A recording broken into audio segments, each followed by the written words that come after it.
이 새벽에 하나님 우리에게 주시는 말씀은 잠언 14장 6절의 말씀입니다. 거만한 자는 지혜를 구하여도 얻지 못하거니와 명철한 자는 지식 얻기가 쉬우니라.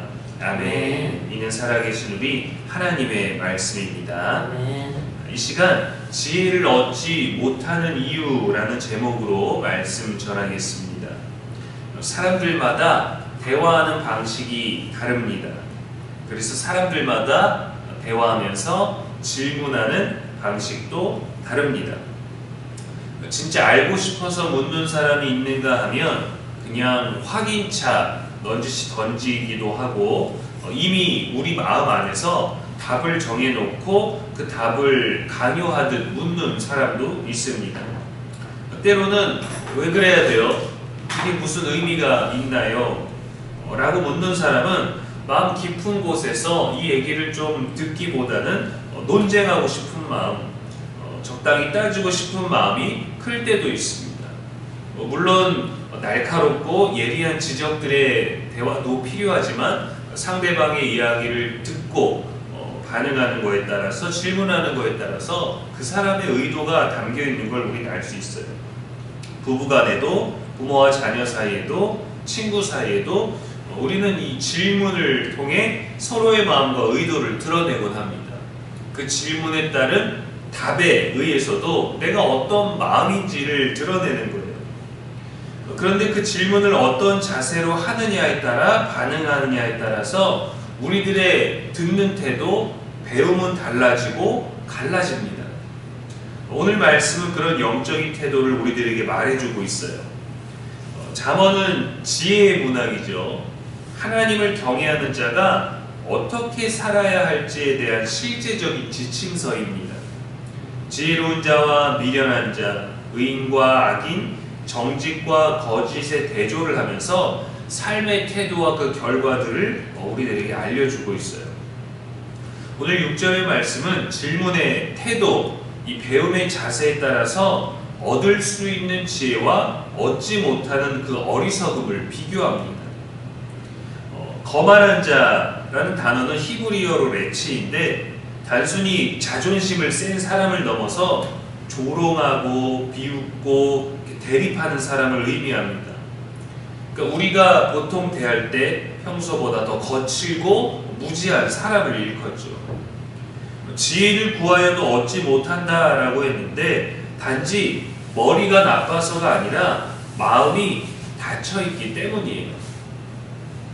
우리가 아무리 바른 소리를 해줘도 듣지 않는 경우가 있습니다. 필요한 얘기를 해주고 권면을 해줘도 듣지 않는 경우가 있어요. 정말 필요한 말인데도 듣는 신용만 하고 대답하기 곤란하고 행하기 싫어하는 것들에 대해서는 그냥 태도 자체가 이미 질문과 대화와 말하는 것에 오가는 것 자체가 단절되어 있는 걸 느끼게 되죠. 내 입장이 분명하다. 네가 어떤 말을 해도 나는 바뀌지 않는다. 달라질 게 없다라는 굳은 태도가 이미 있는 거예요. 무언가 마음을 닫게 만든 서운함, 고민, 염려, 또 고집, 특별한 이유가 있겠지만 그것이 지혜를 가로막는 태도가 되는 겁니다. 반면에 명철한 자는 히브리어로 나본인데 분별하고 통찰하는 사람을 일컫는 단어예요. 그는 질문할 때 어떤 말을 이어갈 때 배움의 마음이 있습니다. 겸손한 마음이 있어요. 듣는 태도가 있는 거죠. 어떤 말을 하든지 일단 그 말을 듣는 거예요. 진리를 향한 또 마음이 있기 때문에 지혜 얻기가 쉬운 자가 됩니다.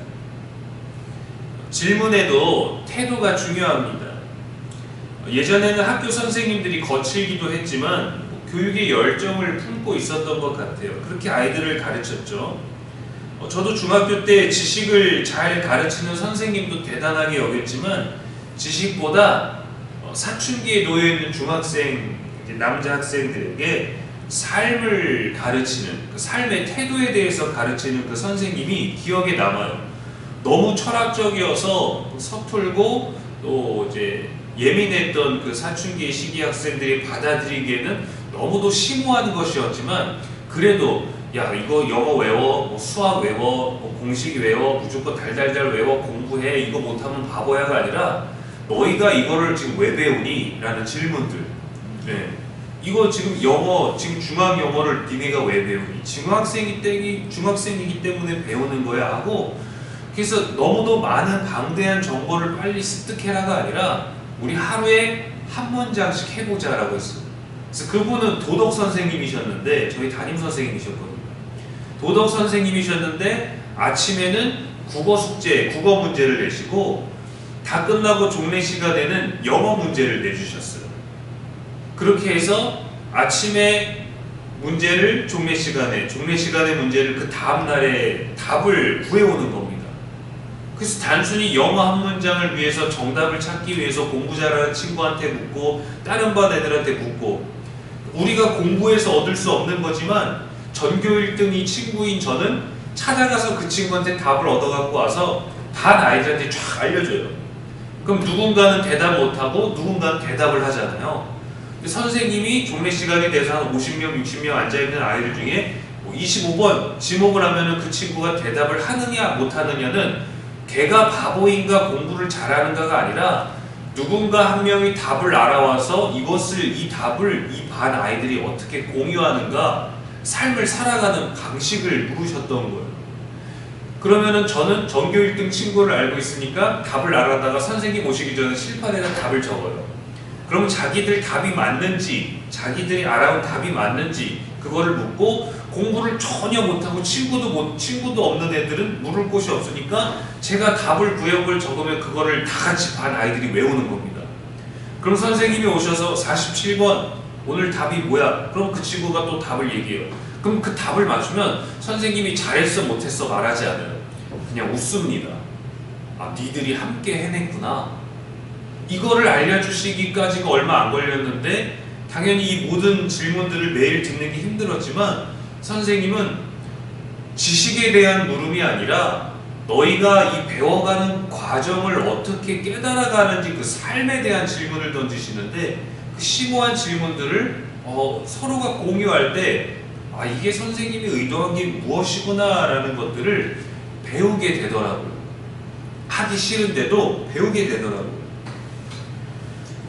학생들의 수업 태도가 옳지 않으면 배우지 않고 수업을 방해하는 이런 태도는 선생님을 화나게 합니다. 그리고 수업을 듣는 다른 학생들에게 피해를 줍니다. 그래서 내가 공부를 못해도 다른 사람에게 피해를 주지 않는 그 태도들이 중요한 거죠. 그런데 지금은 조금 다르죠. 강압적으로 선생님이 아이들에게 뭔가를 요구하고 강요하는 게 아니라 오히려 부모들이 더 많이 나서서 선생님의 교육 방식을 문제 삼고 아이들의 사적인 영역까지 요구하고 또 선생님의 사적인 영역까지 간섭하는 시대가 되었잖아요. 우리 아이를 가르치는 선생님이 아니 왜 주말에 그런 데를 다닙니까? 그런 것들 가르치고자 하는 교육의 내용이 많아도 이미 가르치는 자를 대하는 태도에서부터 교육이 제대로 이루어질 수 없는 경우들이 또 있죠. 이 시대 안타까운 많은 부분 중에 교사의 권위가 바닥에 떨어진 것, 뭐 교사들 스스로가 어떤 불미스러운 행동으로 인해서 그렇게 된 것들도 있지만 교사의 교육의 권위가 떨어진 것은 참으로 안타까운 일이라고 생각을 합니다.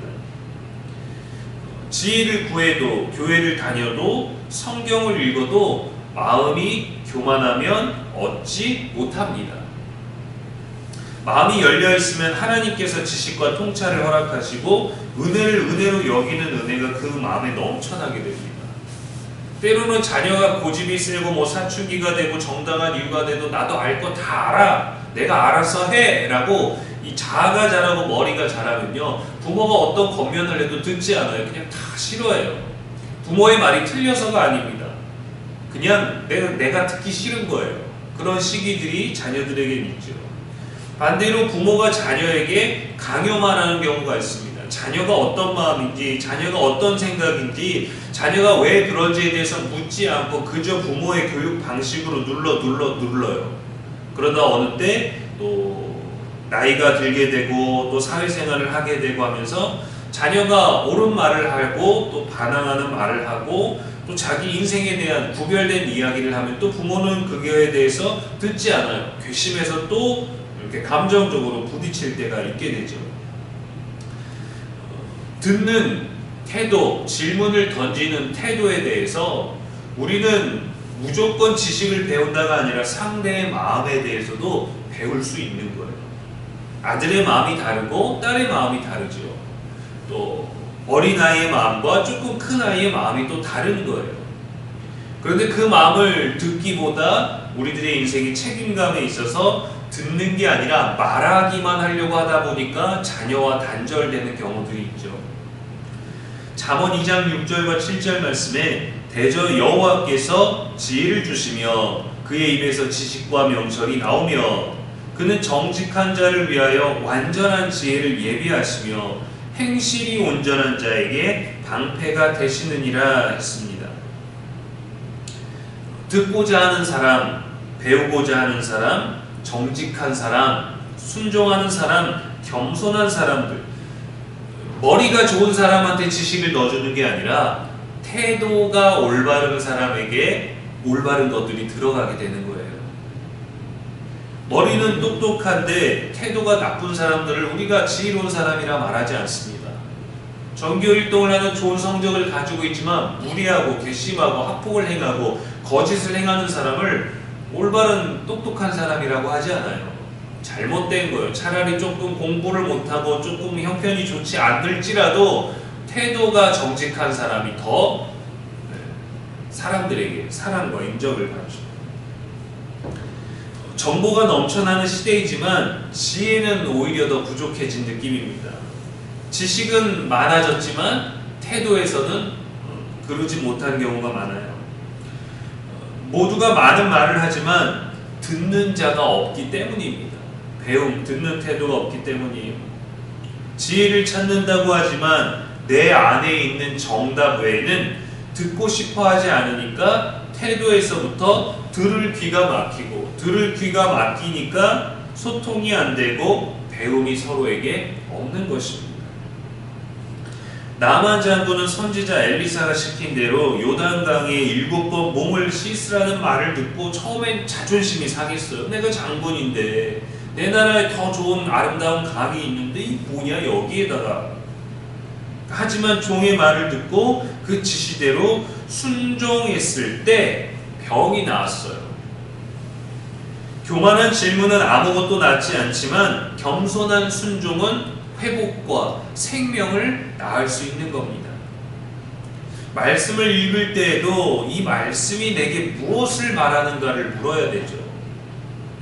오늘 설교는 내게 무엇을 요구하는가 하나님의 뜻을 발견하려 해야 합니다. 이건 나도 아는 말씀인데 이거 들었던 말씀인데 이런 태도가 아니라 이 말씀을 왜 또 내게 주시는가. 하나님의 질문, 하나님의 음성을 또 하나님의 의도를 물을 줄 아는 지혜가 넘치기를 소망합니다. 아멘. 지혜는 이해가 빠르고 정보의 습득량이 많아서가 아니라 배움의 태도에서 시작됩니다. 질문할 수도 있고 반론할 수도 있지만 우리 중심에 하나님을 알고자 하는 겸손이 있을 때 지혜는 우리에게 더 가까이 오게 되는 것이죠. 날마다 이 하나님을 알게 되고 하나님의 뜻을 알게 되는 지혜를 얻는 저와 여러분의 오늘 되시기를 주님의 이름으로 축원합니다. 아멘. 기도하겠습니다. 하나님 아버지, 오늘도 주님의 지혜를 구합니다. 우리 안에 교만이 깨지게 하시고 듣지 않는 귀가 열리게 하시고 닫힌 마음이 또 하나님과 사람을 향하여 열리게 하여 주옵소서. 하나님의 말씀을 전심으로 듣게 하시며 사람의 말에도 귀 기울이는 진실된 태도가 우리에게 있게 하옵소서. 늘 가르침을 받는 것에 망설임이 없게 하시고 배우기를 멈추지 않으며 듣기를 두려워하지 않고 말하기를 절제하는 미덕이 있게 하사 참된 지혜이신 예수님을 더 알아가게 하여 주옵소서. 그리고 그 예수님과 동행함으로 말미암아 우리들의 나이가 또 우리들의 배움이 많아질수록 더 겸손함으로 예수 그리스도의 향기와 성품과 인격을 드러낼 수 있는 우리가 되게 하여 주옵소서. 아멘. 날씨가 아주 많이 추워졌습니다. 이제 더 추운 날씨들이 우리들에게 다가오게 될 터인데 우리의 건강을 지키시고 또 오늘도 주의 전에 찾아온 당신의 귀한 여종의 발걸음과 몸과 마음과 생각을 주께서 지켜주시기를 간절히 원하오며 우리의 가정과 우리의 일터와 우리의 관계와 우리의 모든 것에 간섭하시고 섭리하시는 하나님의 손길을 날마다 고백하는 우리가 되게 하여 주옵소서. 아멘. 오늘도 우리의 영원한 소망이 되시는 예수님의 이름으로 기도합니다. 아멘. 아멘.